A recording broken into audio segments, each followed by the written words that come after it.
All right, we're in a series called An Introduction to Love. And for those of you that are maybe here for the first time, welcome. I think we're in part 4 or 5 of this. And then all of you that subscribe to our podcast, thank you for listening. We're walking through what some have called a literary masterpiece, arguably one of the greatest chapters in all of the biblical narrative. And it comes from Paul, one of the 7 undisputed letters of Paul. There are a lot of letters that are attributed to Paul that aren't actually written from Paul, we now know. But there are some that we are convinced are absolutely Paul, and this is one of them. And it's a church that he started in this city called Corinth, about 51 Common Era, and then he's writing roughly around 55 Common Era. All kinds of bickering, fighting, splitting, division. We know nothing about any of that, living in the United States of America, approaching an election in November, all right? But if you can relate, that's kind of what's happening here. And so Paul is just addressing all kinds of like theological ideas, but then right in the heart of the theological, he's like, there's one thing we need to talk about, because you are all claiming to be theological geniuses, but you've missed something fundamental to what it means to be human, and that is an understanding of love. And so he's just been walking through a new metric, like how do you measure your spirituality? Like I meet so many people that are like, I'm a Christian. The truth is, you shouldn't have to tell anyone if you are. We'll pick up on it. You know what I mean? I'm convinced the reason people post so much about how spiritual they are is because no one actually believes them. Because they see their other post. They see their life. And it's hard to kind of coincide the two of those ideas together. And so that's kind of what Paul is getting at. He's like, if you're gonna talk about how super spiritual you are, then we probably need to measure it somehow. And the only metric I've got is love. So I don't care how good your theology is only as good as the fruit that it produces. And so if you're a jerk on Monday at your workplace, your theology isn't very good. You're dismissed.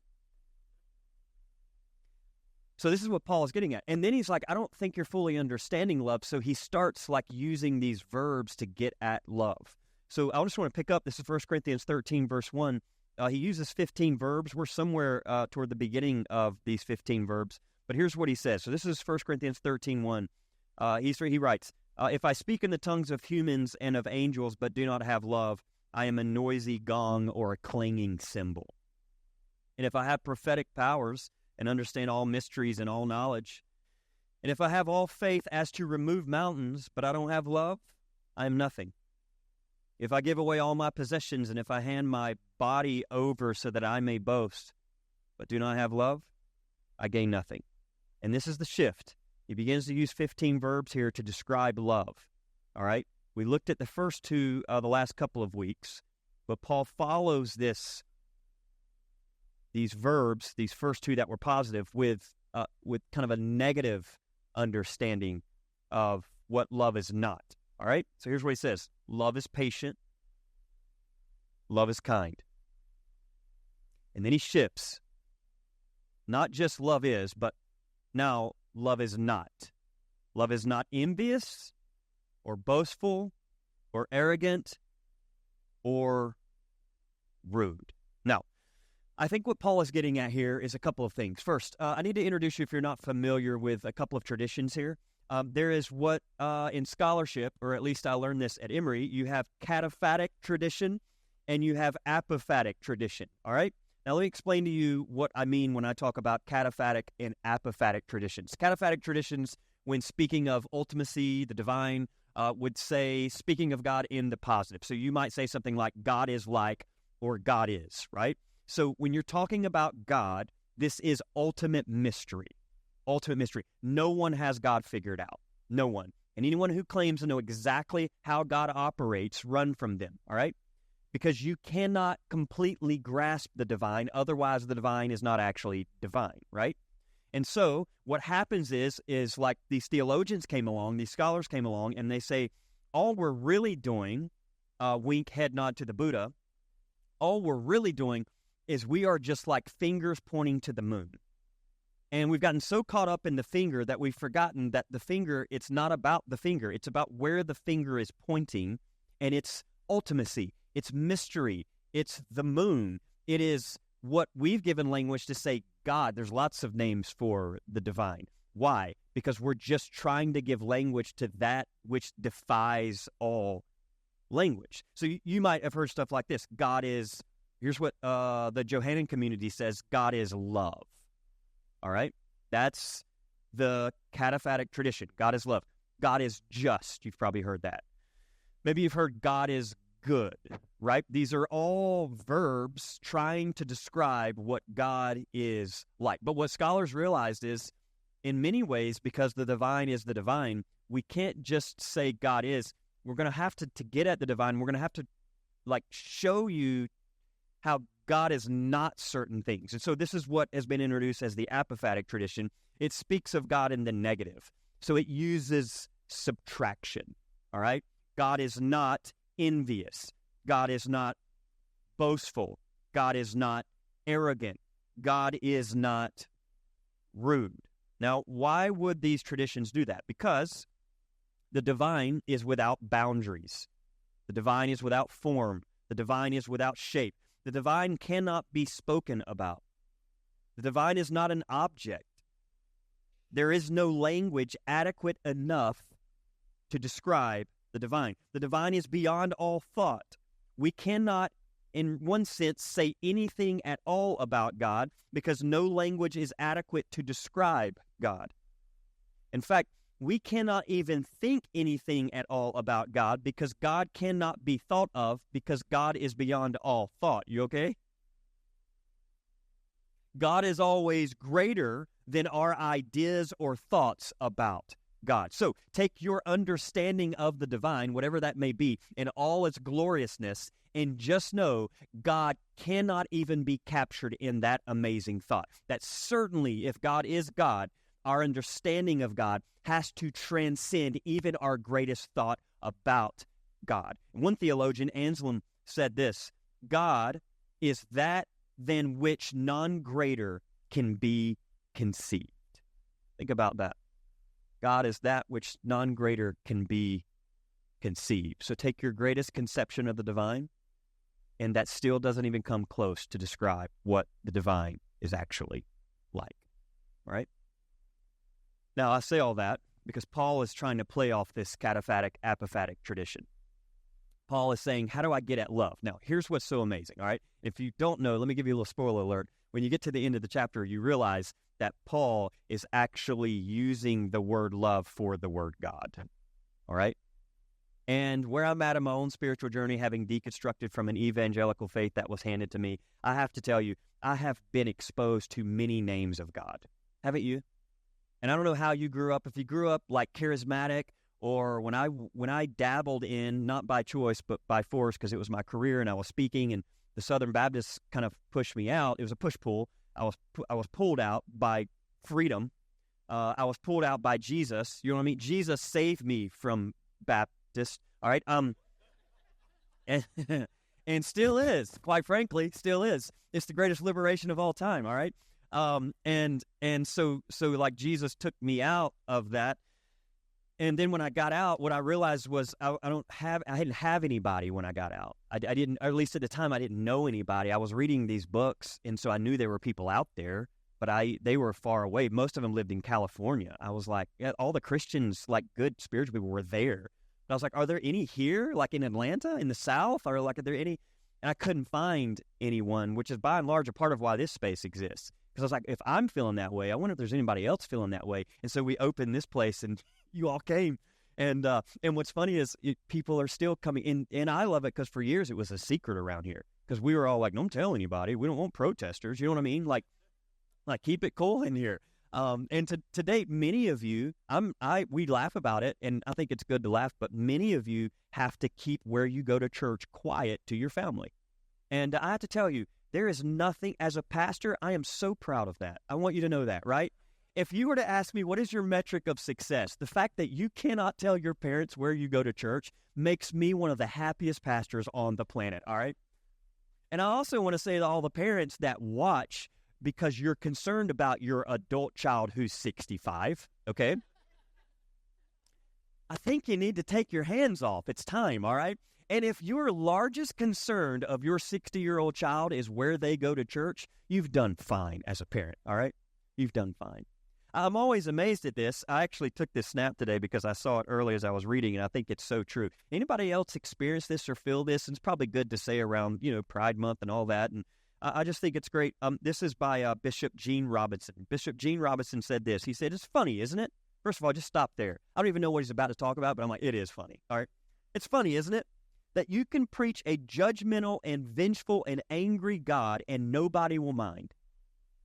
But you start preaching a God that is too accepting, too loving, too forgiving, too merciful, too kind, and you are in some serious trouble.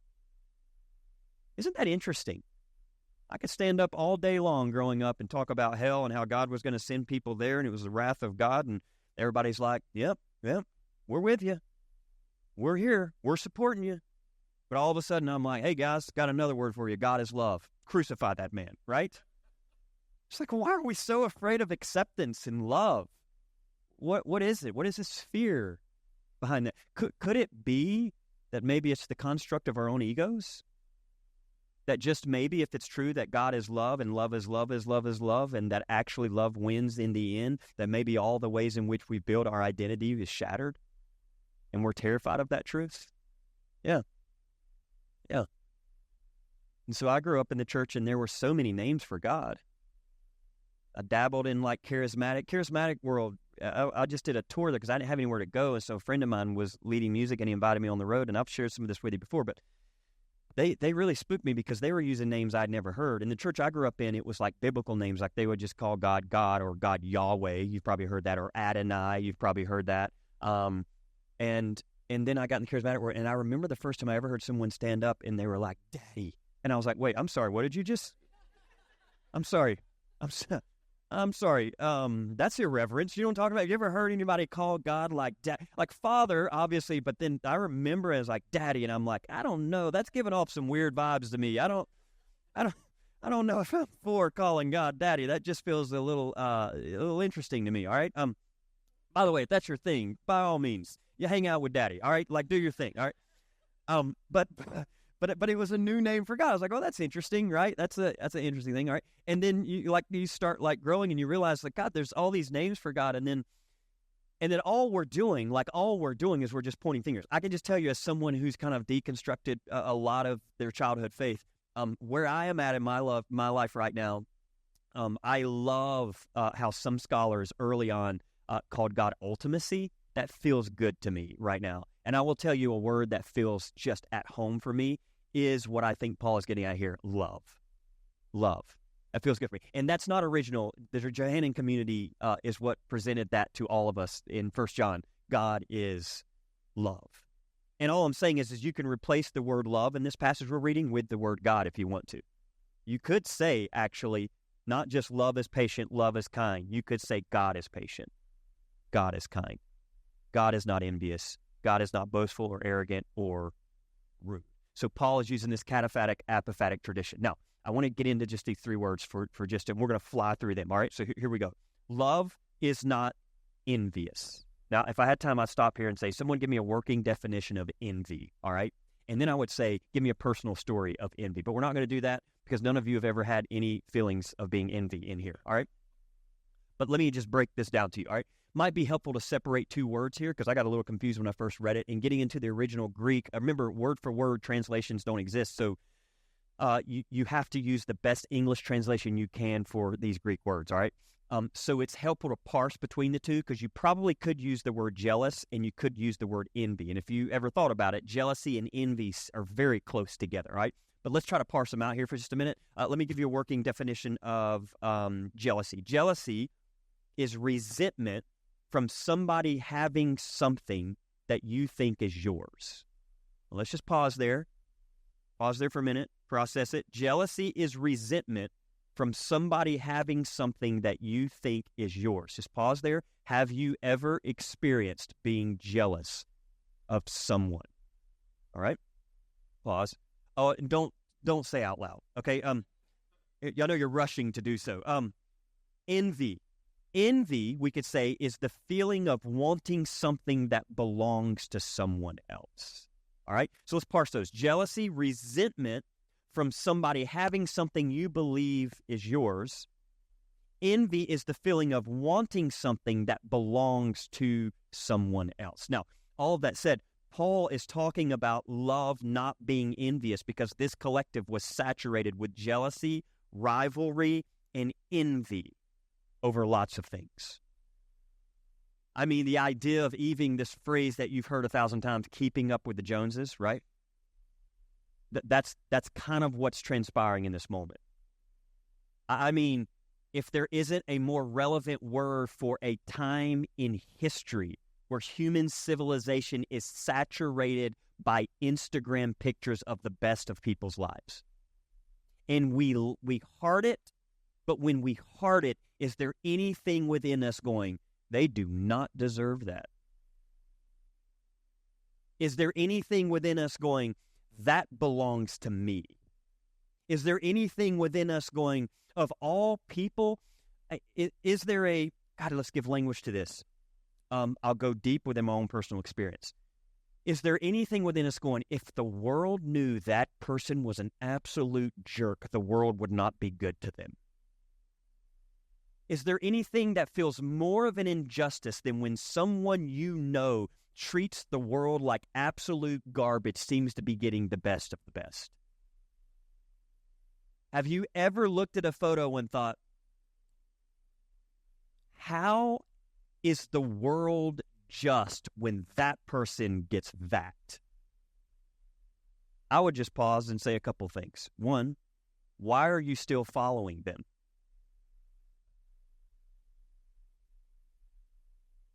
Anyone else concerned about the fact that there is this weird, strange dynamic that you can't stand to see the things that you're seeing, yet you wake up every day and continually look at them?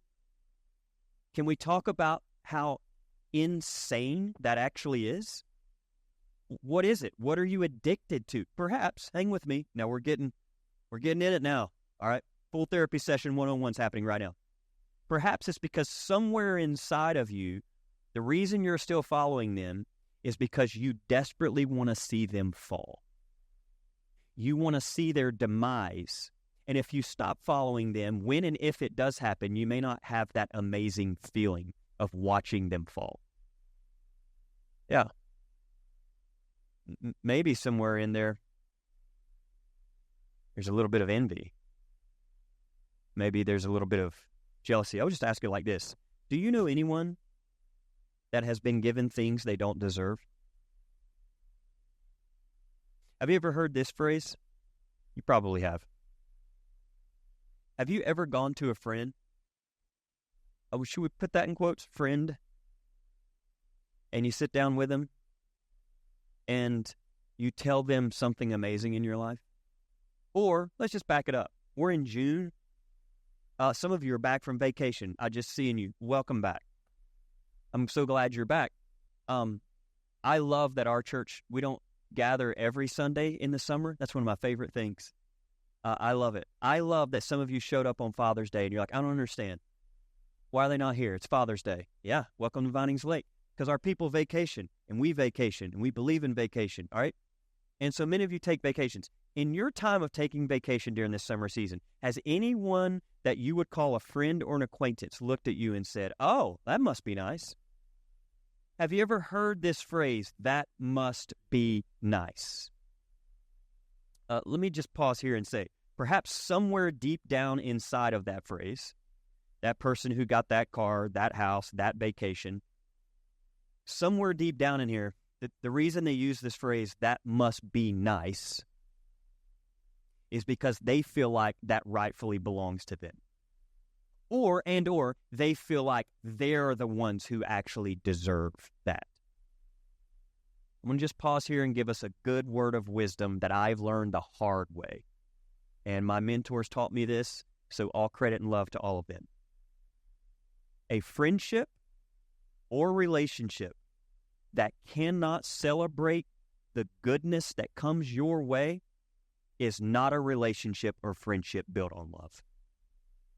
Let me repeat that. A friendship or relationship that cannot celebrate the goodness that comes your way is not a friendship or relationship built on love. Any friendship or relationship that is threatened by the good that comes your way needs to be reevaluated. Because love always says, innate within it, I am so happy for you. And it actually means it. Love has no envy, love has no jealousy, and love has no rivalry. Love is not unsettled by you and the goodness that comes your way, but love, true love, in any friendship or relationship based on love, will always celebrate you and the goodness that comes to you. And love will always cheer on your fullest expression in the world, even if it cost them something. And that's friendship, people. If you're looking for friendship, one of the radars, just sit down and say, hey, something good came my way. Can I share this with you? And watch the response. And I'll tell you, I know this from experience because I have had so many amazing people in my life. And here's what I know. There was a season, doesn't happen much anymore, but Katie and I went through a season where it would cost people to hang out with us because we kind of got a bad reputation as being a pastor who loves too much. And I had personal friends where if they would post a picture with me or Katie, they would get in trouble by their ministry leaders. And I remember thinking to myself, wow, these are true friends are the ones who cheer on your greatest expression in the world, but not just cheer it on, but cheer it on even when it costs them some skin in the game. But that's a remarkable thing. That's an understanding of love that I hope we all experience. And so, I'm not saying, and I don't think Paul is saying, that we need to be disembodied robots that don't feel jealousy or envy or rivalry when it arises. But I think Paul is showing us what to do when these feelings of jealousy and envy arise. When you feel envy, stand outside of it. Do you understand what I say when I say that? There is a part of you that can feel envy, but it's not the envy. There's a part of you that can stand outside of watching you feel envy, but that itself isn't envious. You know, some, scholars, some mystics would call that awareness or consciousness. And so I'm saying when you have a moment where you're on Instagram and you're like, there it is, that's what the pastor was talking about. I feel it. Okay, pause. Feel it. It's a very natural human emotion. Let it rise. Observe it non-judgmentally, which is hard to do, all right? I like to say that, observe it non-judgmentally, but then I judge my non-judgmental, you know what I mean?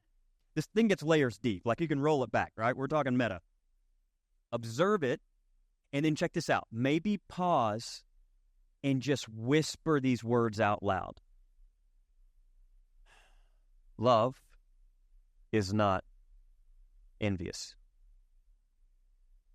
And so find the thread of love within you. Open yourself up.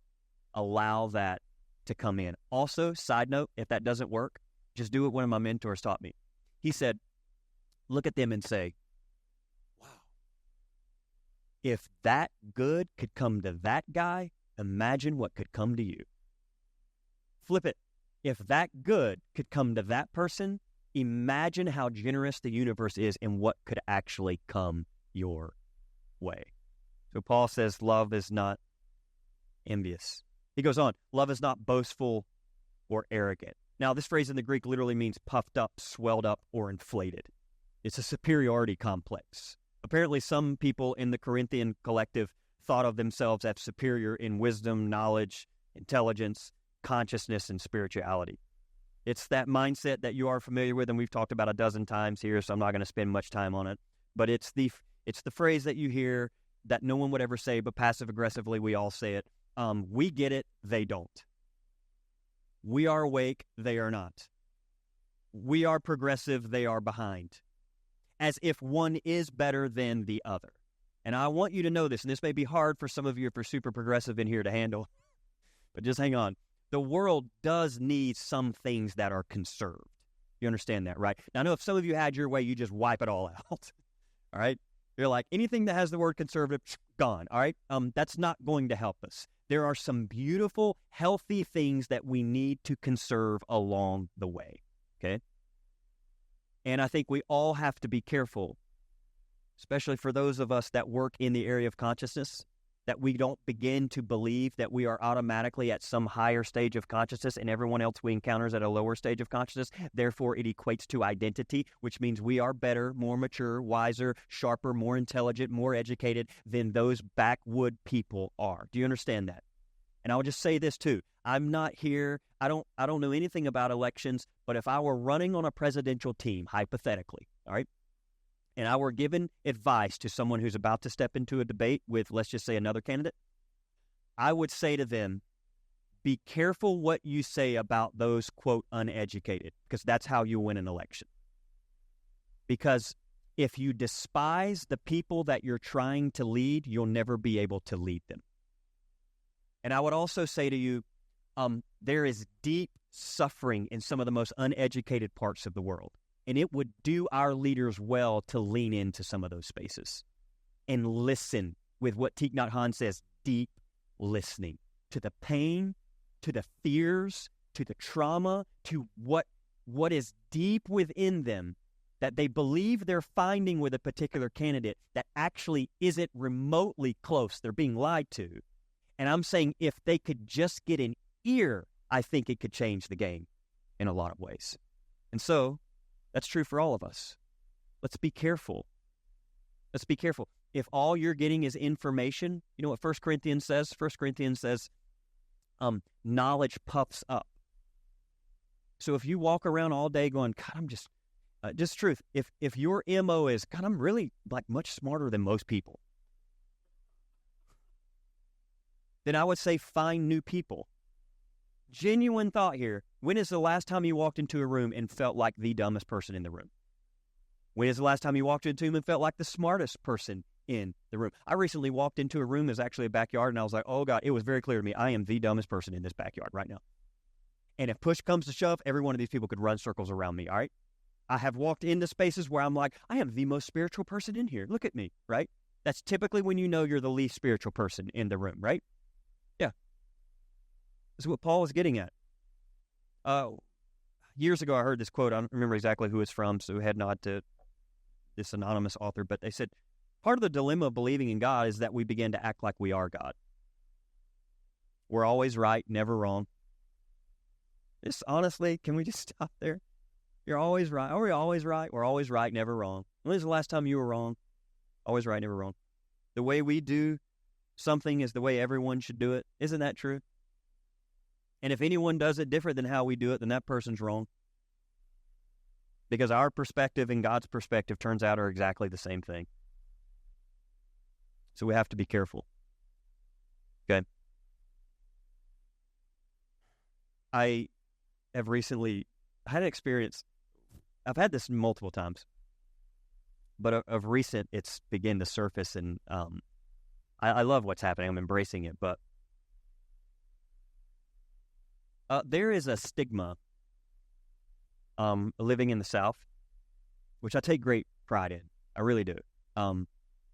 I think a space like this would have worked fairly easy in different parts of the world, but I love it. When the Washington Post came, when the AJC came, when all these people come, they're like, what is it? Like, the thing that I love most about Vinings, like, is that it sits right in the heart of the Bible Belt. That's why I keep saying it. It makes me smile. I love it. I love that this place exists. But when I travel and speak, and I did it for 10 years, I meet people, and Katie and I just went on this long trip to California and came back, and it's not uncommon when you go out west, like we were in California, and they will immediately go, oh, where are you guys from?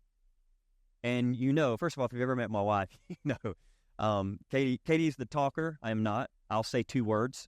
2 words is my thing. People always think I'm angry. They're like, God, he's really angry. I'm like, no, it's just I'm an introvert. I've told you that before, but talking's not my thing. And if you don't know, I talk enough on Sundays. I get it all out of my system. I'm done. Like, I'm good. So if you're like, why doesn't Pastor call me back? Because he doesn't talk Monday through Friday. All right. But Katie, we both have grown up in the South, and we've lived in the South. But for years when I used to travel, especially when I would go up north to New England, I did this camp in New England for almost 9 years, and I spoke there 4 or 5 times a year. And I would always go up there, and it was always interesting to me because in New England they would talk, and I would think immediately, boy, they've got an interesting accent. Just the way that, and even some of the words they use, we didn't use. I'd say the wicked was always a big deal back then. Like, isn't that wicked? And I'm like, is it evil? Like, I'm just confused. Like, is it evil? Like, there's always like a translation barrier. Like, it's wicked awesome. I'm like, it's evil awesome? I don't, but then they would have certain accents. Well, immediately, like, people would just pick up like, oh, wow, you've got a Southern accent. That's what they would say. And then even when we went on vacation, it's happened numerous times from servers that would come to us and they were like, oh, where are you all from? And I think a couple things. One, I think I take pride in the fact, and you could talk about the health and unhealth of every part of the world, but I think Southern people are seriously some of the kindest humans on the planet. I mean that. Now, I also am going to say I think we've misinterpreted those in New England area because I actually think they're really kind. I just think they're brutally honest. All right? So I'm not kidding. I used to go speak up there, and people would walk up right after the sermon, and literally they would just like, or not literally, metaphorically, they would just take their knife in their words and go like right in the front. The people in the South would come behind you and be like, we love you. You know what I mean? Like that's, and so it's like a hit or miss with both of them. But just recently I was with a group of people and this came out yesterday because it caught my attention. I was talking with Parker about this, but I was out in California and this guy was like, he was literally listening to me and he stopped and he said, I can't figure out where your accent's from. And I said, what do you mean? He said, well, obviously you're from the South. He's like, can you just hear that? He said, you got a little bit of like twang in you. And I immediately, I just want you to know, for years when someone would say that, I used to get so offended. So offended. I mean, I remember just for years like, twang.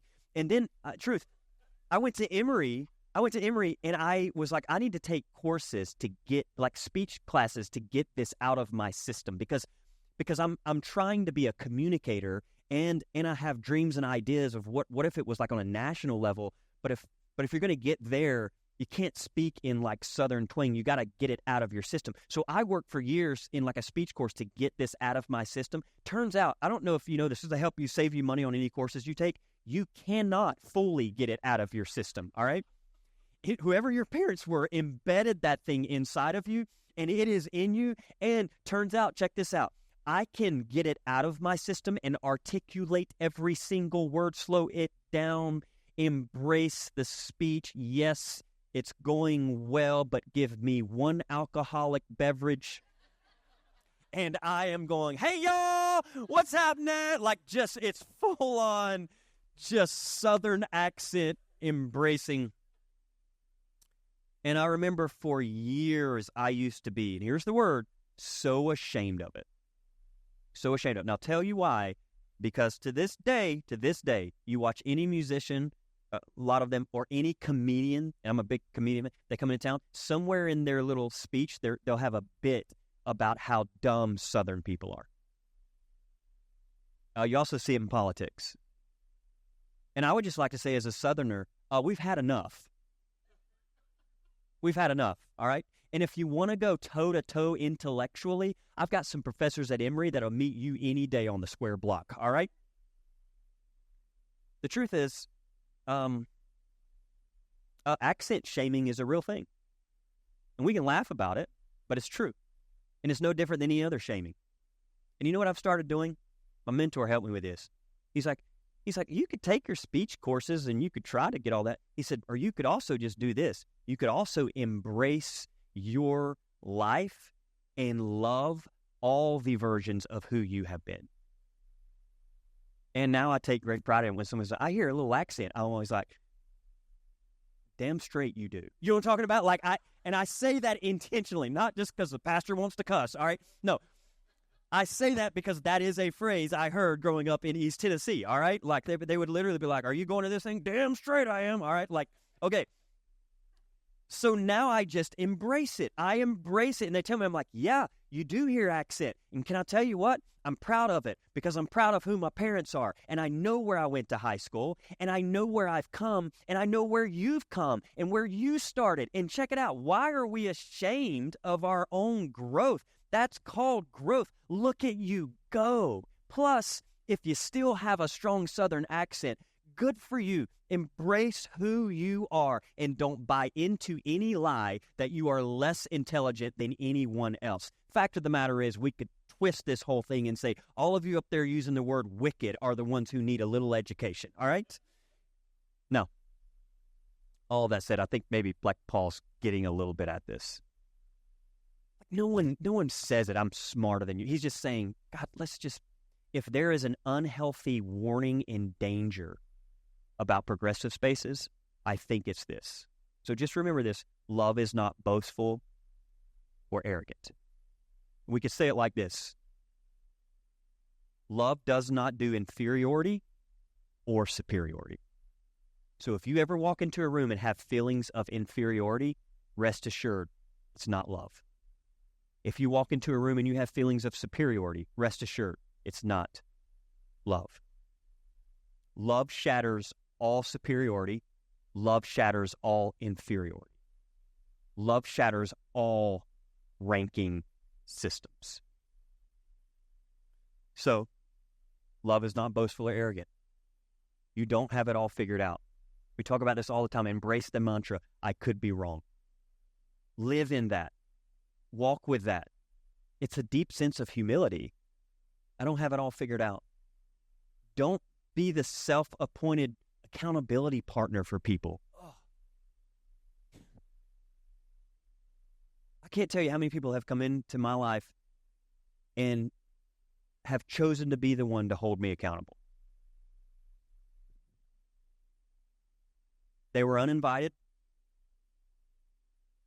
but they chose self-appointed, I'm going to be the one to hold you accountable. If you ever have anyone in your life that says, you know what, I'm just here, I just want to be an accountability. If anyone takes the initiative and says, I'm going to be the accountability partner, move them out a ring in the friendship circle. Because here's the thing, accountability partners don't get to choose that they are. You get to choose. And check it out, you will always choose someone you trust. You know who they are. You know who they are. You will invite them, you will seek them because that is true love. And you will relish their advice even if it's hard to hear. Okay, will we move to the last one? How are we doing? Great, okay, this is easy. We're about out of here, all right? So this is the last one. Love is not rude. Now this one reminded me a little bit of when he said love is kind. You know what I mean? So I got thinking about, I was like, is Paul just repeating himself here? Because he already said in the positive, love is kind, but now he says love is not rude. Like, what could Paul be getting at? Now, Paul is specifically, in my opinion, talking about something that's happening within the collective. It was at the table, the Lord's Supper, Eucharist, communion, whatever. All right. Now, you need to know Eucharist, communion was a little different than how we do it. They were actually full meals in the first century. And so there was something that was transpiring where you had these different class levels. So think of classism. You had like the really wealthy and the poor. And the rich apparently were creating a distinction between themselves and the poorer members of the collective. And Paul calls out the harm that they are doing. So imagine if you get on an airplane, when you get on the airplane, unless you're flying Southwest, which is, they have no classism in Southwest. You're all absolute cattle, all right? Like you just push you in there. And you get to pick any seat you want. They're all about equality. All right. But if you go to Delta, you have to walk through first class, right? Then you walk through, there's like another thing that they've created, which is like you pay a little extra. It's a little bit of a wider seat, but you kind of walk through. And if you ever walk through, and this is just real talk, you ever walk through and I just look at the people in first class. Do you ever do that? Just look at them. First of all, I'm looking at them going, is there anybody famous up here? You know what I'm talking about? Anybody famous? That I can literally stop the plane and go, can we get a selfie? You know what I mean? So then I can post it to make you convinced that I'm somebody important. All right, so I'm walking through and I look at them. But do you ever walk through sometimes, and this has happened before, like inferiority? It's like, and then I got Katie with me, and I was like, I wish I could put Katie up here. You know what I mean? And by Katie, I mean I wish I myself could sit up here. And you walk through. That's kind of like the idea here is that that's what's happening with the table. It's almost like the people that were funding, listen to this, funding the collective, they begin to kind of have their own category. And what began to happen is at the mealtime, you had kind of these folks that had turned the table into where the wealthy ate in their own section and gorged themselves on the sacraments, while others, even, there's some conversation that even some of them started to go hungry, that didn't have a lot of resources. Some of the wealthy, because they were funding the thing, drank so much of the sacraments that they would get drunk and leave no food for others. So the table had become like the culture, which was all about inequality and injustice. But what you need to know, the whole point of communion, the word communion comes from community, which comes from the word common. And this is what's so magical about what we do here at Bindings Lake at this table. This table is intended to counter the culture and be a subversive act for equality and justice. The table is about radical inclusivity and egalitarianism. It's why I love what Leah said to us today. That came straight from her heart. And I love that she feels loved here. And I love that we have a space and that we participate in a subversive act every single Sunday where we come together and all of us, no matter what space, class we find ourselves in, whether you are, and here's what I love, no one even knows that at this space. There are some wealthy people in here. I don't know who you are, I'm just told. If we find out who you are, you might want to leave, all right? There are some people who are literally hanging by a thread, paycheck to paycheck. And what I love is we all collectively come together and we don't place value on who has more, who has less. There are Democrats in here hardcore. We've got Republicans. But we all come together at this table. And what we realize in that moment is something Shane Claiborne, our brother Shane Claiborne, said, who is he's the Mother Teresa of our time. He said this, and I love this. He said, the genius of communion, of bread and wine, is that bread is the food of the poor and wine is the drink of the privileged. And that every time we see those two come together, we are reminded of what we share instead of what divides us. Isn't that great? The drink of the privileged, the bread, food of the poor, all coming together. It's like Paul is saying, this thing that was intended to bring us all together, you've now made it an issue of class, and you're excluding certain people. He's like, I just want to remind you, love is kind. It's not rude. It's not rude. Now, let me just share this, and then we're done, okay? I will need to apologize for all my golf illustrations lately. I promise you, I do actually have a job, and I work, but during the summer, I try to play as much as I can, but last Father's Day, we were off. We didn't have, and I never play on a Sunday because I have a job to go to, and so, but last Sunday, I was like, I want to go play because it's Father's Day, and I never get to play on Sunday, so we got up early, and we went and played, and Tony, and Tony's not here today, but you've heard me talk about Tony because he plays with me a lot, but Tony was like, I'll go play with you on Father's Day. I was like, great. So on Father's Day, I went with Tony, and what you need to know about golf is they match you up. Sometimes if it's just two people, they'll match you up with two others, and so they match us up with these two people, and we started playing a couple holes in, and it was this man and his son, and they, were just, you could just tell, just good, like Southern people. Like I could just tell, hey, he's a nice guy. He was a talker, all right? He was a talker. I not so much, but he was a talker. And at some point, he says to Tony while we're playing, hey, how do you guys know each other? And I'm just sitting in the car. I don't respond. I let Tony respond. And Tony responds, and Tony says, oh, we know each other from church. Okay, let me just pause there, all right? Automatically, in my little world, I'm going, this real talk, here we go. You know what I mean? Like it's just that. Because I go to the golf course, this is my place of liberation, and I quite frankly don't want anyone to know what I do for a living when I'm there. Not because I'm ashamed of you or what I do. It just creates a thing. You know what I mean? And it's an unnecessary thing. We can just hit a white ball and have fun together. We don't have to go into the complexities of heaven and hell. You know what I mean? And so I'm just like, Just like, here we go. And he said, oh, yeah? He said, what church do you guys go to? And then I was like, oh, God. And Tony says, we go to Vinings Lake. And there's always a pause. And I'm like, I don't know who this guy is. I have no idea if he knows it. And he says, oh, I know about that church. And he says, I went there once a long time ago when it first started. And he starts naming some people in the past. And I was like, it's wonderful. Time goes on. We don't say anything. We kind of playing a couple holes. And then he comes over to us, and he's like, oh, hold on. Why are y'all at the church this morning? It's Sunday. And Tony says, oh, they don't have services on Father's Day. And he went, they don't have services on Father's Day? And he said, yeah, they take off. And he said, oh, that must be one of, and his words. He said, oh, that must be one of those cool churches. And I'm just going, oh, God. Never occurred to me till I got home to say, why aren't you in church? Do you know what I'm talking about? Are you the only person that you have great comebacks 3 hours later? God, if that just come to me. So you're moving on a couple halls. Tony and I kind of cut up, and he's like, do you want to tell him you're the pastor? And I was like, don't you dare. Don't say a word.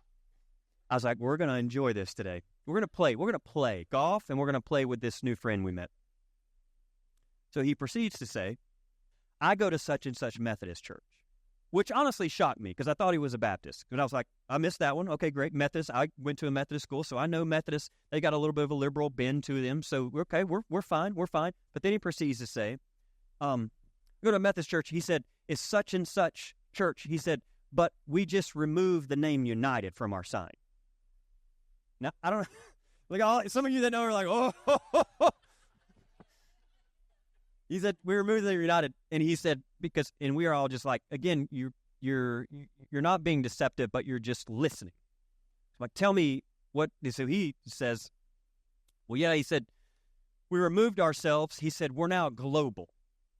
And I don't know if you know anything about the Methodist world, but apparently, like, same-sex marriage was like the big thing. And then, and people are Methodists in here that can articulate it better than I can. But, part of it that wanted to go the more conservative bend removed themselves from the United Methodists. Now they're global Methodists. So if you pass signs that have, the United's missing or whatever, they're no. And United kind of went more of a progressive way. That's a very oversimplification. All my Emory friends, don't come at me, all right? I know what you're going through, right? Now, all that said, he says, we're global. And I knew because I've been in it, and I was like, oh, this is going to be really fun. And then he says, he said, we don't got anything against our United friends. He said, but they wanted to march up and down in a pride parade. That's what he's saying. By the way, I have a club on a par 5 going, this is what we're doing on Father's Day right now. This is what the conversation we're having. So when march up and down the pride parade, he said, and I don't have a problem. This is what he said. This is just a gentleman. He said, I don't have a problem with him wanting to march in a pride parade. He said, but I'll tell you where my problem is. And I was like, in my mind, I'm going, I bet you are going to tell us where your problem is. Shocking. He said, my problem is, he said, they want to put, and these are his words, homosexuals in the pulpit. And I'm just like, where do we go from here? So I hit my ball. Not surprising, it went sideways. We get in the cart, and Tony's looking at me, and I'm looking at him, and we're just kind of keeping our cool. And the cart lady comes by. She's like, you guys need anything? Do you have vodka? And how much do you have? We played throughout the day. I just kept hearing story after story. And I just kept looking at him. And I just kept listening. And I just kept listening. When we got down to the end of the hole, some point right before the second to the last hole, he said, these are his words, what do you guys think your pastor's doing today? I look at Tony and I say, he's on to us. And then it occurred to me, we thought we were playing him, but I think he knows and he's playing us. So Tony says out loud, He's probably playing golf.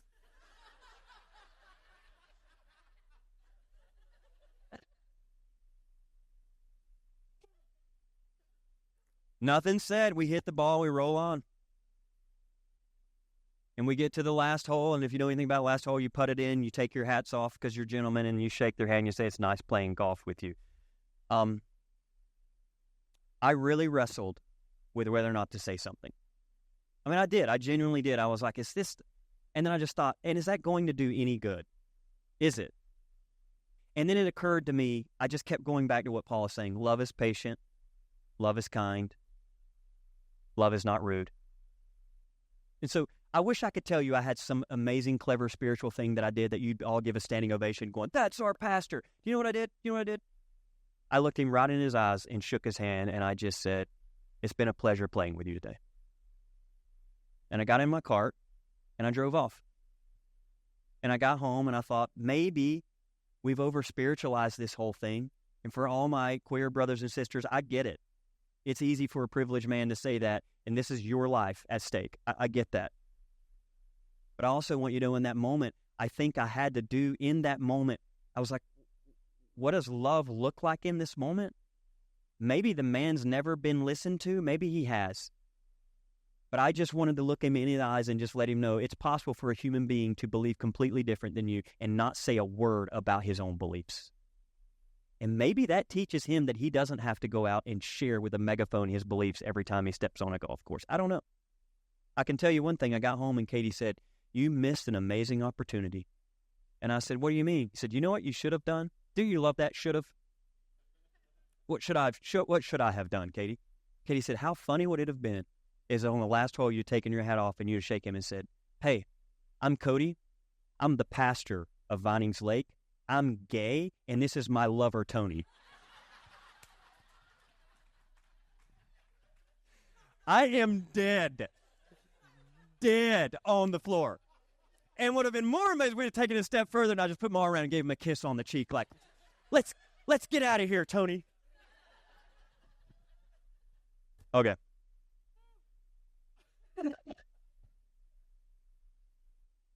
But you never know. Maybe the man we play golf with tunes in today. Maybe he's listening. Love transcends and transforms all boundaries and all the ways we divide ourselves. I need you to know if it's not equality, it's not love. If it's not full inclusivity, it's not love. Love does not exclude, and love does not behave in unseemly ways. Love is patient with those who don't seem to have any patience. Love is patient with those who don't seem to see the world the way we see it. Love is patient with homophobic people. Love is patient with those who have a lot of hatred. And that's how love wins, because it's not in a hurry. It's not rushed. It very subtly and gradually softens the hardest of hearts. Love embraces everyone for exactly who they are, including the man on the golf course. And ultimately, I believe love can and will transform all of us. All of us. So, I don't know what you encounter today, but my hope is that you remember love is patient, love is kind, it's not envious, boastful, or arrogant, and it's certainly not rude.